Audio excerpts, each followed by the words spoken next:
Hello दोस्तों, नमस्कार। आपका दोस्त आशीष मसीह एक बार फिर से एक नई वीडियो में आपका स्वागत करता हूं। स्वागत है मेरे चैनल हौसलों की उड़ान में।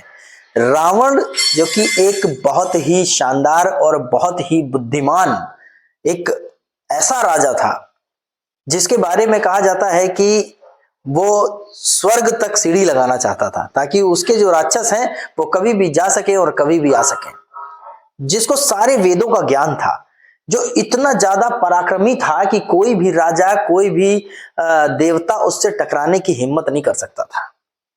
एक ऐसा इंसान जिसको भगवान श्री राम ने परास्त किया और उसके बाद उसके अंतिम दिनों में जब वो बिल्कुल अंतिम क्षण गिन रहा था मृत्यु के, उस समय लक्ष्मण से उन्होंने बोला कि लक्ष्मण जाओ और रावण से कुछ सीख ले लो जाके।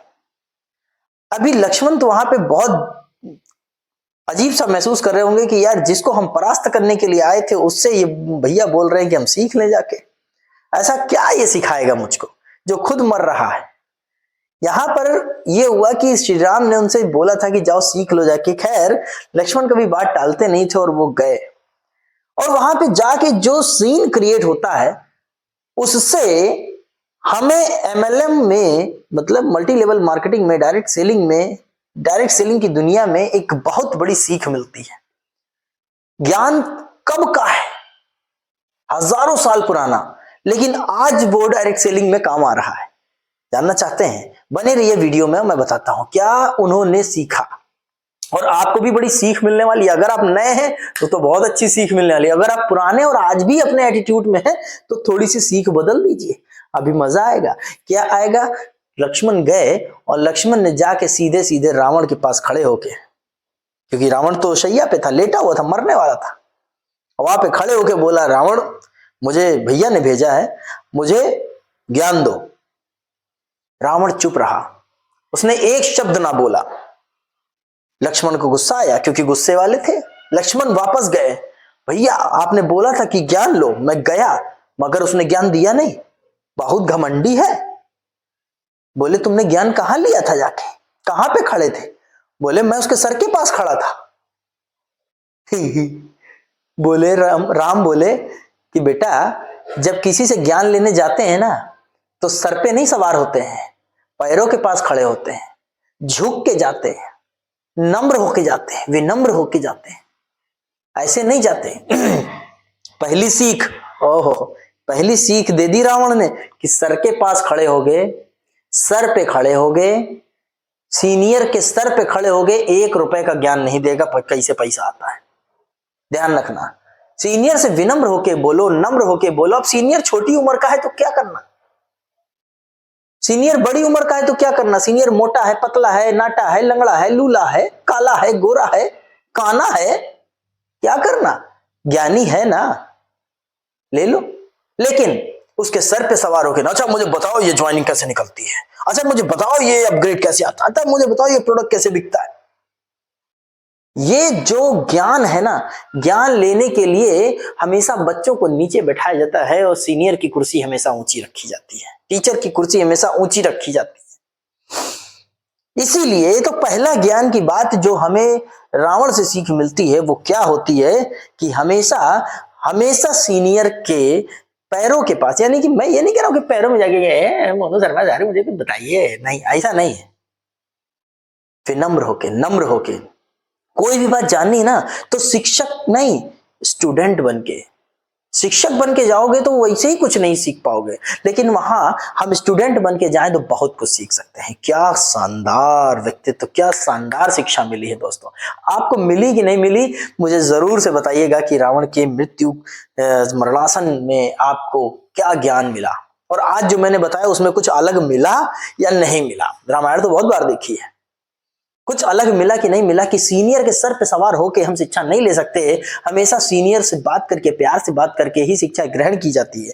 हमारे बहुत सारे लीडर्स हैं जो दूसरी कंपनी में लीडर थे और इस कंपनी में मेरे जूनियर होके आ गए, तो वो अब वही लीडरी यहाँ पे मेरे सर पे दिखा रहे हैं, वही लीडरी मेरे सर पे दिखा रहे हैं, और वो ऐसे बात करते हैं, अरे कुछ बताओ यार क्या है तुम्हारा, तो क्या अपन बताएगा? नहीं, कितना ही मरा हुआ हो रावण, कितना ही मरा हुआ हो, लेकिन ज्ञान की बात नहीं बताई जब तक उसके पैरों पे नहीं आए। तो तो हमेशा नम्र होके बात करो। भाई सर मुझे बताइए, भैया मुझे बताइए कि कैसे क्या करना है, इसमें क्या करना है यार, जान लो। किसी ने कहा था एड़ा बन के पेड़ा खा लो, लेकिन अपन वहां पे सीनियर बन के जाता है, उस कंपनी में सीनियर थे ना, हम भी आएंगे, ऐसे करके जो जाता है वो कभी ज्ञान नहीं प्राप्त कर पाता। दूसरा ज्ञान बोला कि अपना राज कभी किसी को मत बताना। अपना राज कभी किसी को मत बताना है। राजदार जो होता है वही कल को तुम्हारे लिए खतरनाक हो सकता है, वही कल को खतरनाक हो सकता है। उसने विभीषण को अपना राज बताया होगा कभी, इसीलिए वो मौत की शैया पे लेटा था। अगर विभीषण को अपना राज न बताया होता तो कभी जिंदगी में उसको मारने वाला कोई पैदा नहीं था। जिसने काल को अपनी पार्टी में बांध रखा हो उसको कौन मार सकता था, लेकिन केवल यही था, घर का भेदी लंका ढाए। उस इसीलिए बोला जाता है कि वो घर का भेदी निकला, उसी ने बता दिया।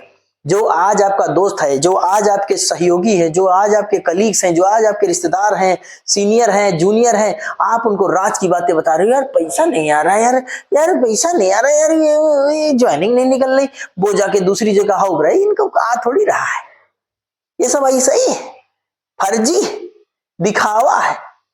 राज की बातें अपने अंदर रखो। अगर रावण ने अपने अंदर रखा होता तो शायद आज भी रावण जिंदा होता, लेकिन नहीं, ये उस समय भी था और आज भी है। हम अपने पतन का कारण खुद बन जाते हैं और अपनी राज दूसरों को बता देते हैं। ध्यान रखिएगा, नहीं बताना है। मेरी बातें बुरी तो नहीं लग रही ना? चलो ठीक है, बिल्कुल नहीं दोस्तों, बात सच्ची है, बुरी क्या है, ठीक है। और अपने दुश्मन को भी कभी कमजोर नहीं समझना चाहिए, छोटा नहीं समझना चाहिए, ये भी लास्ट बात है।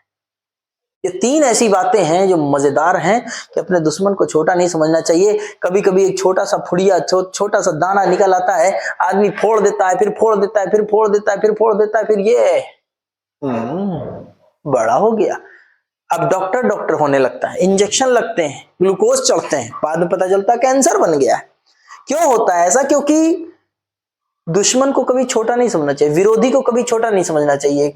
अब ये यहां दुश्मन कहां से आ गया नेटवर्क मार्केटिंग में? नहीं, दुश्मन नहीं है, लेकिन विरोधी तो है ना।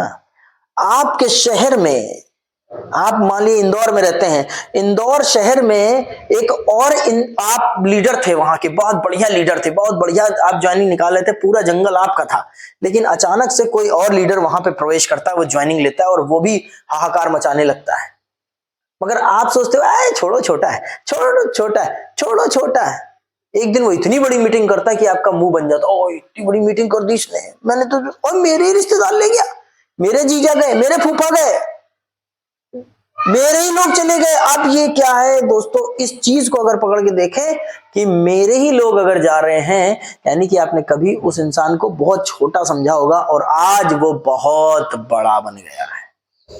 इसलिए कहते हैं दुश्मन को कभी छोटा नहीं समझना चाहिए, जितनी जल्दी हो सके उतनी जल्दी निपटा देना चाहिए। अब निपटाने ना चले जाइएगा, अपने काम में तेजी लाइए, अपने काम में आगे बढ़ाइए, ताकि सामने वाला आपको देख के वाह वाह करे, आप उसको देख के आह ना करो। ठीक है, कुछ चीजें हमने सीखी है आज रावण से कि वो मृत्यु की सैया पे था, लेकिन उसने फिर भी ज्ञान की बातें बता दी दोस्तों। बताया बहुत कुछ था, लेकिन आज जो जरूरी था हमारे लिए, जो जरूरी था, जो डायरेक्ट सेलिंग के लिए जरूरी था, मैंने वो बातें आप तक रखी हैं। वीडियो कैसी लगी जरूर बताइएगा। चैनल अगर सब्सक्राइब नहीं है तो प्लीज सब्सक्राइब कर लीजिए, और अगर सब्सक्राइब है और बेल आइकन नहीं दबा है तो जरूर बेल आइकन दबा दीजिए, क्योंकि आपके बेल आइकन दबाने से क्या होता है कि हमारी वीडियो सबसे पहले आप तक पहुंचती है। वैसे क्या होता है, बहुत देर में पहुंचती, तो बेल आइकन जरूर से दबा दीजिएगा। थैंक यू वेरी मच, आपने मुझे सुना। मेरी वीडियो कैसी लगती है जरूर कमेंट में बताइएगा। जय हिंद।